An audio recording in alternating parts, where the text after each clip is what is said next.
కుటుంబంలోని నీవు దేవుని పట్ల భయభక్తులు కలిగి ఉండాలి.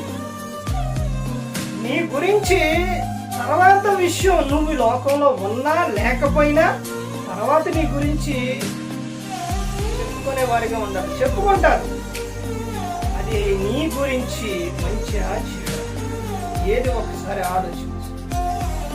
తిమోతి గారి విషయాల్లోని అపోస్తలుడైన పౌలు గారు చెబుతున్నారు, తిమోతి ఈ రోజు నువ్వు విశ్వాసం కలిగి ఉన్నావంటే నీ అవ్వాయి అయినా లోయి, నీ తల్లి అయినా యునేకే, వారి కలిగి ఉన్న విశ్వాసాన్ని బట్టి నువ్వు విశ్వాసం కలిగి ఉన్నావు. తల్లి తండ్రి కుటుంబంలో ఉన్నవారు వెనకమాల పెద్దలు ఎవరైతే ఉన్నారో వారు విశ్వాసం కలిగి ఉంటే పిల్లలు కూడా విశ్వాసం కలిగి ఉంటారు.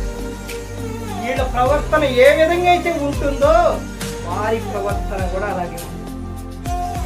అందుకని వివాహం